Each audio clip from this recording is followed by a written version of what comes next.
Ji-woo walked through the massive corridors of the Galactic Union Academy, her small backpack hanging from one shoulder. The station was huge, far bigger than anything on Earth. Crystal walls showed the stars outside, and aliens of every shape and size moved past her. Some had scales, some had fur, and some looked like walking crystals. After 3 months here, she still felt small and out of place. The Academy floated in space between 5 different star systems.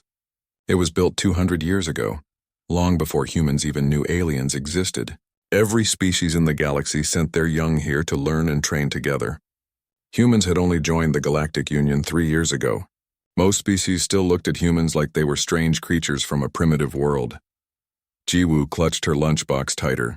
Her mother had sent it from Earth last month, and she treasured it. The cafeteria food here was terrible. Nothing tasted right. Some of it made her sick. So she packed her own meals every day with dried fish, rice, and vegetables that reminded her of home. She made her way to the outdoor study area. The academy had environmental domes that looked like real planets. Today's class would be in the forest dome. Ji-woo loved these classes. She was studying xenobiology, learning about alien life and how different species lived together. Her roommate Hyun waved at her from across the clearing. He was talking with 2 other human students, laughing about something. Hyun was good at making friends. He could talk to anyone. Ji-woo was quieter. She preferred watching and learning. The clearing filled with students. The Valkyrie arrived last, as they always did. They were huge, standing 7 feet tall with thick gray fur that shimmered like metal in the light. Their eyes glowed amber, and their teeth were sharp enough to bite through steel. Everyone moved aside when they entered. Even the instructor, a reptile creature called a scareen, nodded respectfully to them. The Valkyrie were apex predators from a harsh world called Velkar Prime. They hunted in packs and valued strength above everything else. Their species had conquered 12 star systems before joining the Union. Nobody messed with the Valkyrie. Ji-woo counted 8 Valkyrie students in her class. 7 of them moved together like a unit, their movements perfectly synchronized. Pack behavior she had learned. They sat together, ate together, and defended each other without question. But one Valkyrie sat alone. He was smaller than the others, maybe only 6 feet tall. His fur was lighter gray, almost silver. He sat at the edge of the clearing, his tail wrapped around his legs, his ears pressed flat against his head. The other Valkyrie ignored him completely. They turned their backs to him, a clear message in their body language. Ji-woo had noticed him before. He was always alone, always sitting apart. She had asked Hyun about it once, and he said the Valkyrie had strict pack rules. If you were not accepted by the pack, you were nothing. The class began.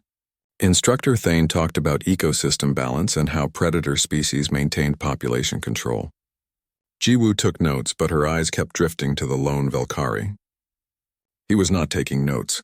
He just stared at the ground, his shoulders hunched. When break time came, everyone scattered to eat.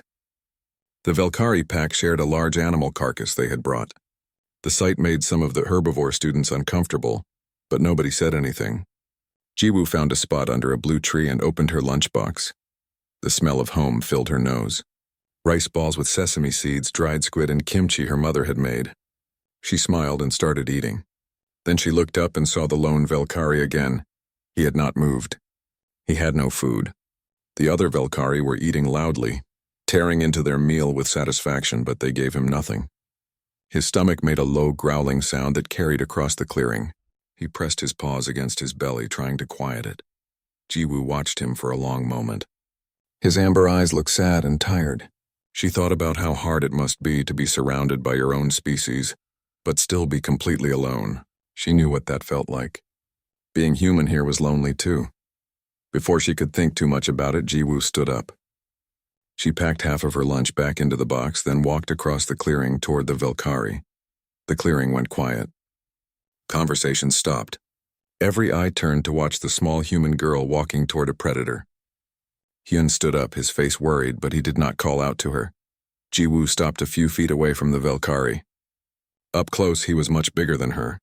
His claws alone were longer than her fingers. But his eyes were not aggressive. They were confused and surprised. She held out her lunchbox. "You look hungry," she said in standard, the common language everyone used. "I have enough to share." The Valkyrie stared at her. His ears lifted slightly from his head. His nose twitched as he smelled the food. "Why?" he asked. His voice was deep and rough. "Why would you offer food to me?" Jiwoo shrugged. "Because you are hungry and I have extra. Is that not reason enough?" The Velkari looked at the other members of his species. They had all stopped eating and were watching intently. One of them, a large female with darker fur, stood up slowly. Her lips pulled back to show her teeth, but Jiwoo did not move. She kept holding out the food. The lone Velkari reached out slowly. His paw was huge compared to her hand. He carefully took the box, his claws fully retracted so he would not scratch her. He looked at the food like it was something precious. "Thank you," he whispered. "I am Terran." "I am Jiwoo," she replied. Terran opened the box and ate slowly, savoring each bite. Jiwoo sat down next to him a safe distance away and ate her remaining food. Neither of them spoke. They did not need to. Across the clearing, the other Velkari watched. The large female took a step forward, but an older Velkari, one with scars across his muzzle, put a paw on her shoulder and shook his head. They continued to watch in silence. Hyun came over after a few minutes, nervous but supportive. He sat on Jiwoo's other side. "You're either very brave or very crazy," he muttered in Korean. "Maybe both," Jiwoo replied with a small smile. When class resumed, Jiwoo noticed something different. The other Velkari kept looking at her. Not with aggression, but with something else. Curiosity, perhaps. Or maybe confusion. She could not tell. That evening, as she walked back to her dormitory, Jiwoo felt eyes on her. When she turned around, she saw amber eyes gleaming in the shadows of the corridor. Multiple pairs of them. They did not approach, but they watched her all the way to her door. Something had changed. Jiwoo had no idea what it meant, but she knew that offering lunch to Terran had started something she did not fully understand. In the darkness, the Velkari watched and waited. The next morning, Jiwoo packed an extra lunch. She did not tell Hyun why, but he noticed. He raised an eyebrow but said nothing. He had learned that Jiwoo made her own decisions and arguing would not change her mind. The morning classes passed slowly. Jiwoo studied star maps and learned about different planetary ecosystems, but her mind kept wandering. She wondered if Terran would be at the outdoor class again. She wondered if the other Velkari would react differently today. When the time came, she walked to the forest dome with Hyun and a few other human students. They talked about an upcoming test, but Jiwoo stayed quiet.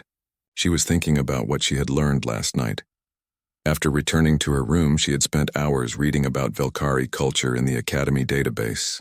What she found was fascinating and sad. The Velkari were pack creatures to their core. Everything in their society revolved around the pack. If you had no pack, you had no identity. You were invisible. Terran was called tailless according to the database, not because he had no tail, but because he had no pack markings. Every Velkari was born with unique patterns in their fur that identified their family pack. Terran's fur was solid silver with no patterns. The database said this happened rarely, maybe 1 in 10,000 births. Those cubs were often abandoned or sent away. Terran's family had sent him to the academy hoping he would find acceptance.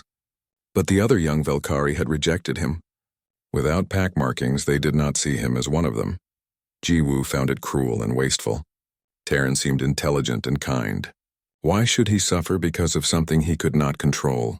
When she arrived at the clearing, Terran was already there. He sat in the same spot as yesterday, alone and quiet. But when he saw Jiwoo, his ears perked up. His tail moved slightly, a small wag that he quickly stopped. Jiwoo smiled and walked over. The other students noticed immediately. Whispers spread through the clearing. The human girl was approaching the rejected Velkari again. "Hello, Terran," Jiwoo said, sitting down near him. "Not too close, but closer than yesterday." "Hello, Jiwoo," Terran replied. His voice was less rough today, more hopeful.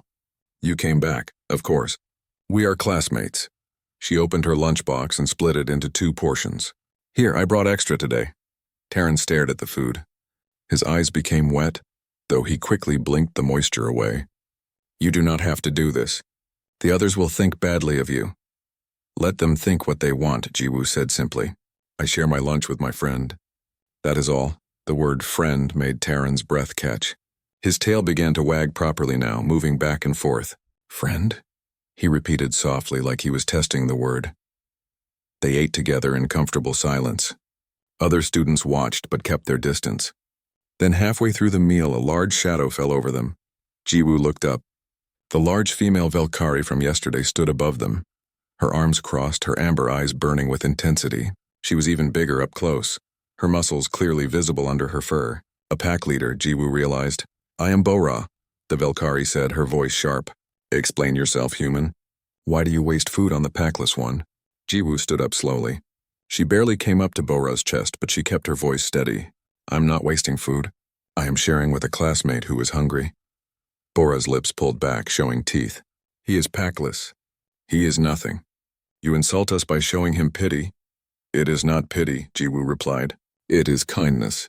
There is a difference. Kindness." Bora leaned down, bringing her face close to Jiwoo's. "You are prey, weak. You know nothing of our ways." Terran stood up quickly, positioning himself between Bora and Jiwoo. "Do not threaten her, Bora. She has done nothing wrong." Bora's eyes widened in surprise. "The packless one speaks. You defend this human?" "Yes," Terran said firmly. His voice did not shake. "She showed me respect when none of you would. She is worth defending." For a long moment, Bora stared at Terran. Something changed in her expression. Not anger, but confusion. She looked at Jiwoo again, studying her carefully. "You are strange, human. Prey does not approach predators. Prey does not offer food freely." Bora straightened up. "I will watch you. If you hurt Terran, if this is some trick, you will answer to me." "It is not a trick," Jiwoo said. "I promise." Bora nodded once, then walked away. But Jiwoo noticed she did not go back to her pack. Instead, she sat alone at a distance, still watching. Hyun rushed over as soon as Bora left. "Are you okay?" "That was dangerous, Jiwoo." "I am fine," Jiwoo assured him. "She was just protecting her kind." "I understand that." Terran sat back down and Jiwoo joined him. They finished eating together. Hyun stayed nearby, keeping watch, but no one else bothered them. During the class, Instructor Thane gave them a group assignment. They had to work in pairs to identify different plant species in the dome. Jiwoo naturally partnered with Terran. It was the first time she saw him truly happy. He knew so much about plants and ecosystems. He pointed out details she would have missed. "You are very smart," Jiwoo told him as they examined a strange purple flower. Terran's ears flattened shyly. "My family sent me to learn. I studied hard, hoping to make them proud. But without a pack here, my knowledge means nothing." "It means something to me," Jiwoo said. "Knowledge is valuable no matter who has it." Terran looked at her with such gratitude that Jiwoo felt her heart squeeze. How could anyone reject someone so gentle and intelligent? After class, as students dispersed, Jiwoo and Terran walked together toward the main corridors. Other students stared, but no one said anything. Terran told her about his home planet, about the great forest where his family lived, about the twin moons that made the nights bright enough to hunt. "Do you miss it?" Jiwoo asked. "Every day," Terran admitted. "But I cannot return without a pack. I would bring shame to my family." "Then we will be your pack here," Jiwoo said. "Hyun and I and any other friend you make." Terran stopped walking. "You cannot mean that. Humans and Velkari are too different." "Maybe that is exactly why it will work," Jiwoo replied with a smile. They reached the junction where they had to part ways to their different dormitories. Terran hesitated, then spoke quietly. "Thank you, Jiwoo. You have given me something I thought I lost. Hope." Jiwoo nodded. "See you tomorrow, Terran." As she walked back to her room, Jiwoo again felt the sensation of being watched. The amber eyes were still there, following her through the corridors. But tonight they felt less threatening, more curious. When she entered her dormitory, Hyun was waiting. "You know the whole academy is talking about you, right? The human who befriended a Velkari." "Let them talk," Jiwoo said, putting her empty lunchbox away. "Are you sure you know what you are doing?" Hyun asked seriously. "Velkari politics are dangerous. Their pack laws are ancient and strict." Jiwoo thought about Terran's sad eyes, about his loneliness, about his hope. "I am doing what is right." "That is enough for me," Hyun sighed but smiled. "You are stubborn, but I am proud of you." That night, Jiwoo dreamed of forests under twin moons, of running with a pack under starlight. When she woke up, she felt certain that something important had begun. She had offered lunch to someone in need. Such a simple act. But in the complex web of galactic politics and ancient traditions, simple acts sometimes created the biggest changes. Tomorrow would bring new challenges. But tonight, somewhere in the Velkari dormitory, Terran was sleeping peacefully for the first time in months, and that made everything worth it. Jiwoo arrived at the library early the next morning. She had a major assignment due in 2 days and she wanted to get started. The library was her favorite place in the academy. It was quiet with tall shelves full of data crystals from thousands of worlds. Her usual study spot was in the corner near the window overlooking the stars. But when she reached her spot, she stopped cold. 5 adult Velkari stood around her usual table. These were not students. They were bigger, older, with scars across their bodies that told stories of battles survived. One of them, the largest, had a muzzle marked with deep lines and eyes that had seen many years. He stood directly beside her chair. The entire section of the library had been cleared. Other students watched from a distance, too afraid to come closer. Jiwoo's heart pounded, but she forced herself to keep walking forward. The scarred Velkari watched her approach. His amber eyes tracked every movement. When she was 10 feet away, she stopped. "That is my usual study spot," Jiwoo said, keeping her voice respectful but firm. The scarred Velkari tilted his head. "You are the human, the one who shared hunt with Tailless Cub. His name is Terran," Jiwoo corrected gently. "And yes, I shared my lunch with him." "Is that a problem?" "Explain," the Velkari commanded.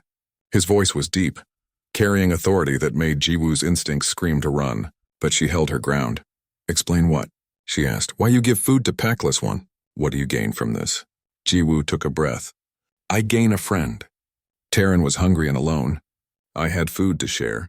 On Earth, we believe that helping others is good. We do not need a reason beyond basic kindness." The Velkari were silent. They looked at each other, communicating in ways Jiwoo could not understand. Small movements of ears, tails, shoulders. Pack language. Finally, the scarred one spoke. "I am Cross, Elder of the Stone Ridge Pack from Velkar Prime. Terran is my sister's cub. His birth brought shame to our family because of his missing marks. We sent him here hoping distance would help him find his path." Jiwoo's eyes widened. Terran had never mentioned having family in the elder ranks. He is a good person, smart and kind. The missing marks do not change that. Cross moved closer, leaning down until his face was level with hers. Jiwoo could smell his breath, could see every sharp tooth. "In our culture, pack is everything. A cub without pack markings has no identity, no place. You are prey species, weak omnivore from New World. How dare you think you understand our ways?" "I do not claim to understand all your ways," Jiwoo replied, her voice steady despite her fear. "But I understand loneliness. I understand what it feels like to be far from home, surrounded by others but still alone. If your ways leave a young person hungry and isolated, then maybe your ways need to change." The other Velkari growled. One stepped forward aggressively, but Cross raised a paw, stopping them. "You have courage, small one. Foolish courage, but courage nonetheless." Cross straightened up. Then he did something Jiwoo did not expect. He stepped aside, gesturing to her chair. "Sit." Jiwoo blinked. "What?" "Sit. This is your territory. Pack protects those who care for cubs even when the pack itself has failed." Cross looked at the other Velkari. "From this moment, the human Jiwoo is under pack watch. Any who threaten her threaten us." The other Velkari nodded and moved to different positions around the library section. They did not leave. They took up guard positions. Jiwoo slowly sat down in her chair, completely confused. "I do not understand. Why are you protecting me?" Cross remained standing nearby. "You performed First Mother Act. You fed cub who was rejected. This is highest honor in our culture. It is duty that our pack failed. You, outsider, did what we should have done. Pack law is clear.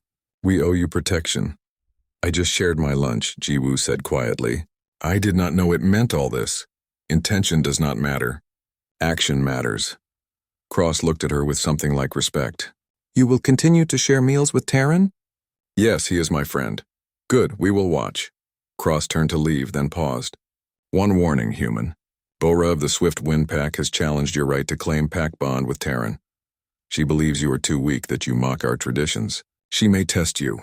Test me how?" Jiwoo asked. "That is her choice to make. Be prepared." Cross and the other adult Velkari left the library, their heavy footsteps echoing through the quiet space. Slowly, other students began to return to the library, but they kept their distance from Jiwoo's section. Hyun rushed over, his eyes wide. "What just happened?" "Why were the elders here?" Jiwoo explained everything in a whisper. Hyun's face went from shocked to worried to amazed. "You are under Velkari protection now?" "Jiwoo, do you know how huge this is?" No non-Velkari has ever been under pack protection. I did not ask for it, Jiwoo said. I just wanted to help Terran. Well, you definitely helped him, and probably changed galactic history while you were at it. Hyun sat down across from her. But what about this Bora challenge? That sounds dangerous. I will handle it when it comes, Jiwoo said, opening her study materials. But her hands shook slightly. Throughout the day, Jiwoo noticed the changes. Velkari students positioned themselves near her in every class. They did not speak to her, but they watched. When she walked through corridors, they were always nearby. Other species noticed too. Some looked jealous, some looked afraid, some looked confused. At lunch, Jiwoo met Terran as planned. But this time they were not alone. Bora approached with 3 other Velkari students. Human Jiwoo, Bora said formally. I challenge your claim to pact bond with Terran. You are prey. You are weak. You cannot provide or protect. You dishonor our traditions by pretending otherwise. Terran stood up. Bora, this is not necessary. Jiwoo has shown me more kindness than any of our own kind. Silence, Packless One. This is between me and the human. Bora focused on Jiwoo. I demand you face the trials of territory. 3 tests that prove worthiness. If you fail, you must never speak to Terran again. If you succeed, I will accept your pack bond and speak for you before the Swift Wind Pack. Jiwoo stood up slowly. She was so much smaller than Bora. But she met the Velkari's eyes directly. What are these trials? The hunt, the defense. The wisdom trial. They test body, strategy, and mind. They are designed for Velkari, not weak humans. Bora's tone suggested she expected Jiwoo to refuse. A female human student named Hanul, who studied interstellar law, pushed through the crowd. Wait, Bora, if you are issuing a formal trial challenge, Jiwoo has the right to modifications for species differences. That is union law. Bora's ears flattened in annoyance. Fine, species modifications allowed. But the core challenges remain the same. Jiwoo thought carefully. If she refused, she would lose Terran's friendship. But if she accepted and failed, the result was the same. And if she did not try, she would always wonder if she could have succeeded. I accept your challenge, Jiwoo said clearly. The crowd of students gasped. Terran made a sound of distress. Jiwoo, no. These trials are too dangerous. I have to try, Terran, for you. For us. Jiwoo looked at Bora. When do we begin? Tomorrow at dawn. Environmental Dome 7. Bring your courage, human. You will need it. Bora turned and walked away, her pack following. As the crowd dispersed, Terran pulled Jiwoo aside. His eyes were full of worry. Why did you agree? You could get hurt. Because you are worth fighting for, Jiwoo said simply. You are my friend, and I do not abandon my friends. Terran's eyes became wet again. I do not deserve your kindness. Everyone deserves kindness, Terran, even when the world says otherwise. That evening, Jiwoo researched the trials of territory. Hanul helped, finding legal precedents and modification allowances. Hyun gathered other human students who offered training advice. Even some non-Velkari students offered support, inspired by Jiwoo's courage. As Jiwoo lay in bed that night, she wondered if she had made a terrible mistake. The trial sounded brutal, designed to test physical abilities that humans simply did not have. But then she thought of Terran's smile when she sat with him, of his hope returning day by day. Some things were worth the risk. Tomorrow she would prove that humans belonged in this galaxy, not through force but through determination and heart. Dawn came too quickly. Jiwoo stood at the entrance to Environmental Dome 7, wearing light athletic clothing that Hanul had helped her choose. Around 50 students had gathered to watch, along with several faculty members. Word had spread fast. The human who befriended the packless Velkari was about to face the trials of territory. Bora waited inside with 6 other Velkari students. They would be both competitors and judges. Elder Cross was also present, standing to the side with his arms crossed. His scarred face showed no emotion. Instructor Thane, the Scareen professor, approached Jiwoo. This is unusual, student Jiwoo. The trials have never been attempted by a non-Velkari. You may withdraw without shame. Thank you, instructor, but I am going through with this, Jiwoo replied. Terran rushed up, breathing hard. He had run all the way from the dormitory. Jiwoo, please reconsider. These trials test Velkari physical abilities. You could get seriously hurt. Jiwoo placed a hand on his large paw. I will be careful. Trust me. Bora's voice rang out across the dome. Human Jiwoo, Enter and begin or withdraw and admit your weakness. Ji-woo took a deep breath and walked into the dome. The environment had been set to a harsh savanna climate, hot and dry. The sun beat down intensely. Already, Ji-woo felt sweat forming on her skin. Bora stood in the center with a small device. The first trial. The hunt. A beacon has been hidden somewhere in this dome. You must track it and retrieve it. Terrain is hostile. You have until the sun reaches its peak. That gives you 4 hours. She pressed the device, and a high-pitched beep sounded once before going silent. The other Velkari students spread out immediately, using their superior sense of smell to track the beacon. They moved with incredible speed, their powerful legs carrying them across the savanna in great bounds. Ji-woo started moving in a different direction. She could not match their speed or sense of smell, so she would not try. Instead, she focused on what humans did best: persistence and strategy. She maintained a steady jogging pace, not fast but sustainable. While the Velkari sprinted and then had to rest, Ji-woo kept moving. The heat was intense, but humans were built for this. Her body cooled itself through sweat, something most aliens could not do efficiently. She watched the patterns of the land, looking for clues. The beacon would be hidden somewhere difficult to reach, testing their abilities. High places or dangerous areas made sense. 2 hours passed. Ji-woo saw 2 Velkari students give up, overcome by the heat. They were powerful sprinters but could not handle the long exposure to high temperatures. Bora and 3 others continued searching, but even they showed signs of exhaustion. Ji-woo's human endurance gave her an advantage. She had slowed to a fast walk now, but she had not stopped once. She climbed a rocky hill, using her hands and feet to grip surfaces that Velkari claws could not handle well. At the top, she spotted something reflecting light in the distance, a small metal device wedged into a thorn bush on the far side of the dome. She smiled and started making her way toward it. When she reached the thorn bush, she understood the challenge. Velkari with their thick fur would get tangled in the thorns, but Ji-woo's smaller size and dexterous hands allowed her to carefully reach through the branches without injury. She retrieved the beacon just as the sun reached its peak. Bora arrived minutes later, panting heavily. She stared as Ji-woo held up the beacon. You finished third. 2 others found different beacons before you. But you finished. Elder Cross nodded from the observation area. First trial complete. Human demonstrates persistence and adaptability. Continue to second trial. The environment shifted. The savanna faded, replaced by a rocky canyon with multiple levels and hiding spots.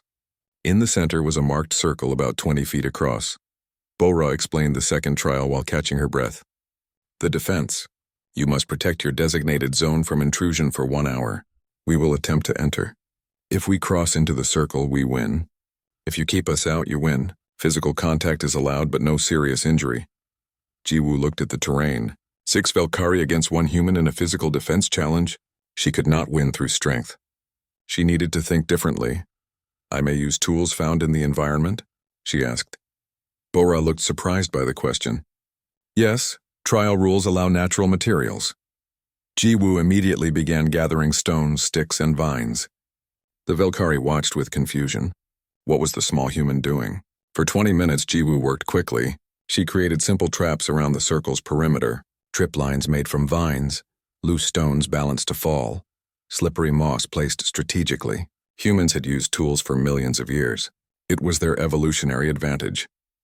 When the trial began, the Velkari charged confidently. The first one hit a trip line and stumbled. The second stepped on loose stones that gave way. They were not injured, but they were slowed down and made cautious. Ji-woo used her smaller size to move quickly around the circle, reinforcing weak points, creating new obstacles. When Bora tried to leap over the defenses, Ji-woo rolled a large stone into her path, forcing her to land short. The Velkari grew frustrated. They were stronger and faster, but Ji-woo's tactics kept them off balance. Every time they tried a direct approach, she had a counter prepared.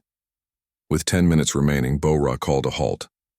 Enough, you have proven your point, human. Tool use and strategy are also forms of strength. Second trial complete.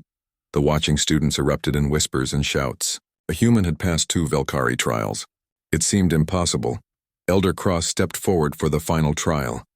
The wisdom trial. This tests your judgment. A scenario will be presented. You must solve it in a way that honors pack values. A hologram activated, showing a Velkari cub trapped on a cliff edge. The cliff was unstable. Below was a raging river. The cub is not your blood, Cross explained. You have food and water for only yourself. A storm approaches. Saving the cub may cost your own life. What do you do? Bora answered first as a baseline. I would anchor myself and climb down to bring the cub up. Pack before self. This is our way. Cross turned to Jiwoo. Human answer? Jiwoo studied the hologram carefully. I would call for help first. Use any communication device available. While waiting for help, I would talk to the cub, keep them calm. I would throw down my rope or any material I have to create a temporary anchor for the cub, in case the cliff gives way before help arrives. If help does not come and the cliff begins to fail, I would try to reach the cub, yes. But I would not throw my life away uselessly. A smart rescue is better than 2 deaths. The clearing was silent. Bora's ears pressed back. You would call for help? That shows weakness. No, Elder Cross said quietly. It shows wisdom. Pack means community. Using pack resources to save a cub is the highest expression of pack values. The human understands what we sometimes forget. Strength is not only individual. Strength is knowing when to ask for help. He turned to face all the watching students. Jiwoo has passed all 3 trials. She has proven persistence, intelligence, and wisdom. These are pack values. By our own laws, she has earned her claim. Bora stared at Jiwoo for a long moment. Then slowly she lowered her head in respect. I was wrong about you, human. You are not weak. Your strength is just different from ours. I accept your pack bond with Terran. I will speak for you to the Swift Wind Pack. The crowd erupted in cheers and howls. Students of many species celebrated. Terran pushed through the crowd and stopped in front of Jiwoo. His eyes were bright with emotion. You did it, he whispered. You actually did it. I told you, Jiwoo replied with a tired smile. You are worth fighting for. Terran did something unexpected. He lowered his head and touched his forehead to hers, a Velkari gesture of deep affection and respect. You are my pack now. Truly and completely, I will honor this bond forever. Around them, other Velkari students began approaching. They no longer ignored Terran. They acknowledged him, nodded to him, included him in their circles. By earning pack status, Jiwoo had also restored Terran's honor. That evening, Jiwoo could barely walk. Her muscles ached, her skin was sunburned, and she was exhausted. But she felt wonderful. Hyun helped her back to the dormitory while Hanul walked alongside, already documenting everything for her legal studies. You know what you did today, right? Hanul said excitedly. You created precedent. You proved that non-Velkari can understand and honor pack values. This will change how humans are viewed across the galaxy. I just wanted to help my friend, Jiwoo said simply. But deep down, she knew Hanul was right. She had proven something important today. Humans might be physically weaker than many species, but they had other strengths. Persistence, tool use, strategic thinking, community cooperation. These were powerful in their own way. As she fell asleep that night, Jiwoo smiled. She had made a true friend, earned the respect of a proud warrior species, and shown that kindness could overcome ancient prejudices. Not bad for someone who just wanted to share her lunch. 3 weeks passed after the trials. Life at the academy changed in small but meaningful ways. Jiwoo's study spot in the library was now known as protected territory. Students of all species gathered there, drawn by the safety and acceptance. Terran had become confident, helping other isolated students find their place. But news from the wider galaxy cast a shadow over these happy changes. The Kreth Dominion had issued an ultimatum to Earth. They were a militant species, four-armed giants who believed in conquest and subjugation. They had been watching humanity since the humans joined the Galactic Union. Now they demanded that Earth surrender 3 colony worlds or face military action. The academies, human students gathered in worried groups. Jiwoo listened to Hyun read the latest news on his datapad. The Galactic Union is holding emergency sessions. Many species are saying Earth should just give up the colonies. They think humans are too new, too weak to fight the Kreth. That is not right, Terran growled. He had been sitting with the human students more and more. Those are your worlds. Your people built homes there. But the Kreth have a massive fleet, a human student named Daejung said. He studied military history. They have conquered 15 species. What chance do we have? Jiwoo stayed quiet, but her mind was racing. She thought about the trials, about how she had won not through force but through different kinds of strength. Maybe that was humanity's answer. The tension at the academy grew worse over the next few days. Kreth students, who had always been aggressive and arrogant, became bolder. They pushed human students in corridors, mocked them in classes, made threats. One afternoon, Jiwoo was walking to the library with Hanyul when they heard shouting. They ran toward the sound and found a group of Kreth surrounding a human engineering student named Subin. She was backed against a wall, her datapad smashed on the floor. "Weak human," the largest Kreth hissed, his forearms flexing. "Your species will be slaves soon. Best learn your place now. Leave her alone," Jiwoo shouted, pushing through the gathering crowd. The Kreth turned and his mouth opened in a cruel smile. The pet human who thinks she is Valkyrie. Even more pathetic. Hyun and Daijung ran up behind Jiwoo, along with several other human students. But they were badly outnumbered. The Kreth were massive, each one twice the size of a human. There were 8 of them and only 10 humans. The lead Kreth stepped toward Jiwoo. "You have caused enough trouble, small one. Time to remind you what prey species are for." Then a deep growl echoed through the corridor. The Kreth froze. From the side passages, Valkyrie began emerging. First came Terran, his silver fur bristling, his teeth bared. Then Bora with 5 Swift Windpack members. Then more Valkyrie students, nearly 30 of them, positioning themselves between the humans and the Kreth. Finally, Elder Cross appeared, his scarred face set in fury. "You threaten our packkin," Bora snarled at the Kreth. "That is very unwise." The lead Kreth laughed, but it sounded nervous. "Since when do the mighty Valkyrie protect prey? Have you grown soft?" Elder Cross moved forward, and every Valkyrie moved with him in perfect synchronization. "You know nothing of strength, Kreth. This human," he gestured to Jiwoo, "passed the trials of territory. She proved persistence, strategy, and wisdom. She has earned pack protection by our oldest laws."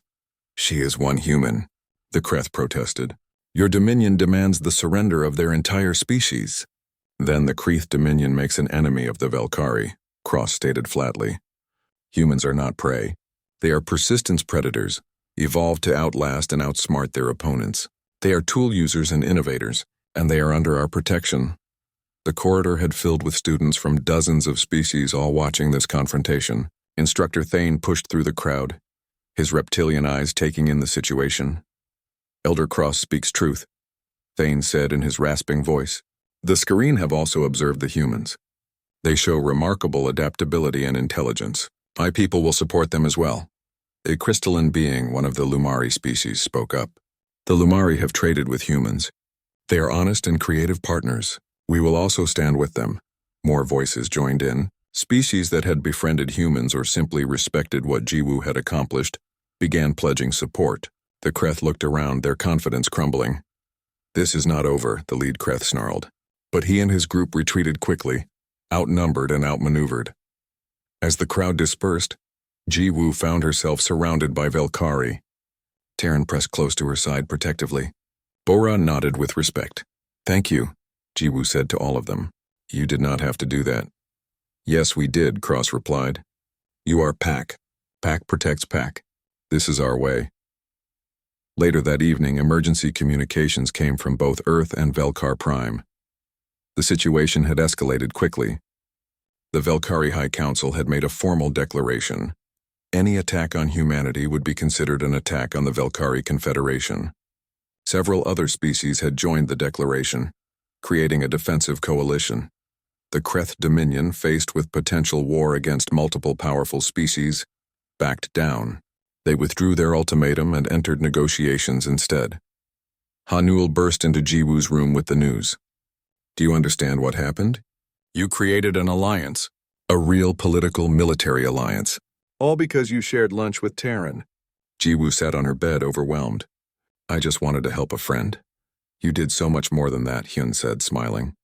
"You showed the galaxy that humans are worth knowing, worth protecting, worth standing beside. You did that with kindness and courage." The next day, the Academy held a special assembly. Representatives from multiple species spoke about cooperation and unity. But the moment everyone remembered was when Jiwoo and Terran walked onto the stage together.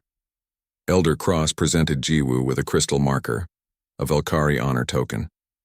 By order of the High Council, Jiwoo of Earth is granted the title of Pack Sister First of her kind. Her territory at the Academy is marked as sacred ground. All species are welcome there, all are protected there. The assembly erupted in cheers and howls and various species-specific sounds of celebration. Later, Jiwoo returned to her study spot in the library. A beautiful crystal marker had been embedded in the table, covered in Velkari script. Hanil translated it for her. Small Mother's territory. Jiwoo traced the letters with her finger, amazed at how much had changed. Students of every species now gathered in this section. They studied together, ate together, helped each other. Taran had become a mentor to other outcast students, offering them the acceptance he had found. Bo-Ra approached with 3 new Velkari students who had just arrived at the academy. Jiwoo, these cubs are young and nervous. I told them they should meet you first. Learn how Pack truly works. Jiwoo smiled and gestured to the empty seats. Sit, please. Has anyone eaten lunch yet? I brought extra. The young Velkari stared in wonder as the legendary human offered them food. They sat carefully, and soon they were asking questions, listening to stories, relaxing. Hyun watched from nearby and shook his head in amazement. You are collecting aliens like some people collect stamps. They are not a collection, Jiwoo laughed. They are friends. Family. Daejung arrived with several human students and some Scarine classmates. They were working on a group project together, something that would have been impossible months ago. They joined the table, and soon it was full of different species working side by side. Instructor Thane passed by and observed the scene. He approached Jiwoo. Student Jiwoo, the council has asked me to tell you something. What you have built here, this Kamal. The Union is creating similar protected spaces on other stations and planets. They are calling them friendship territories. Really? Jiwoo was stunned. That is wonderful. You started a movement, Thane continued. By showing that differences in strength do not mean differences in worth, you have changed how species see each other. The galaxy is better for it. That evening, as the artificial sunset colored the station's windows, Jiwoo sat with Taran looking out at the stars. They did not talk much. They did not need to. They had been through so much together. Do you ever regret it? Taran asked quietly. Everything that happened because you shared your lunch with me. Jiwoo thought about the trials, the confrontation with the Kreth, the political upheaval, the changes to her quiet life. Then she smiled, not for 1 second. You are my best friend, Taran, and look what we built together. A place where everyone belongs. Taran's tail wagged happily. I am glad you sat next to me that day. Me too. Behind them, the library hummed with activity. Students from across the galaxy studied, laughed, and learned together. The Velkari guards, who once stood as intimidating protectors, now helped tutor students in various subjects. The barriers between species were breaking down, one friendship at a time. Jiwoo had arrived at the academy feeling small and out of place. She had thought that her impact on the galaxy would be minimal, that humans would always be seen as weak newcomers. But she had learned something important. Strength came in many forms. Physical power was just one kind. Persistence, kindness, intelligence, loyalty, courage, these were strengths too. And when different kinds of strength worked together, they could change the entire galaxy. She had shared her lunch with someone in need. Such a simple act, but simple acts of kindness had power. They